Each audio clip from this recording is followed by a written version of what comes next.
Virus बहुत खतरनाक है। जैसे कुछ जरासीम में बैक्टीरिया से बीमारी होती है, प्रोटोजोआ से होती है, तो वायरस बहुत ज़्यादा खतरनाक होता है। जिस तरह से अभी कोविड-19 का दौर चल रहा था, उस वक्त कितनी परेशानी से कितने लोग मर रहे थे, तो ये भी वायरस से फैलने वाली बीमारी है, डेंगू। तो इससे बचने की तदाबीर में सबसे पहले तो सर बताएं कि पानी जमने नहीं देना है। तो पानी जमा कहाँ होता है, पहले ये हम लोग तलाश करेंगे। दो बिल्डिंग के बीच में हम लोग अक्सर कचरा फेंक देते हैं, बिल्डिंग के बीच में या घर के आसपास में। तो कचरा में पॉलीथीन भी रहता है और भी, तो उसमें बारिश का पानी जमा होता रहता है। ठीक है, हम लोग तो उसको देखने नहीं जाते, लेकिन सबसे ज़्यादा परेशानी उसी पानी से। तो कोशिश करेंगे घर के आसपास में कचरा ना फेंका जाए। और जैसा साइन और सिम्टम के बारे में सर बताएं, ये बीमारी कब इफेक्ट करता है? जब कोई किसी आदमी को डेंगू हो चुका है, उसको मच्छर को आदमी का खून लेना होता है, क्योंकि उसको अंडा देने के लिए खून की ज़रूरत है।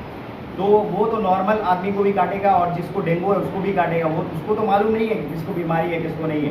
वो काटने के बाद उसके बॉडी में वो चला आया वो वायरस, और फिर नॉर्मल इंसान को जब काटेगा तो वो उसके अंदर चला जाएगा। और ये जो है अपनी यानी नॉर्मल इंसान के अंदर आने के बाद वो तकरीबन 15 दिन लेता है।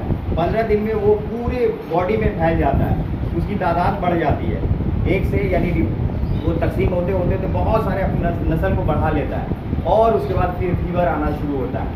15 दिन के बाद फीवर आएगा, 1 दिन आएगा, 2 दिन आएगा, 3 दिन आएगा, इस तरह से। उसके बाद बॉडी में रैशेस दिखाई देने लगे, सर की। तो इसके लिए क्या है, जब आपको फीवर का एहसास हो रहा है या कमज़ोरी का एहसास हो रहा है, तो इन सब के लिए हम सबसे पहले डॉक्टर से रुजू करेंगे।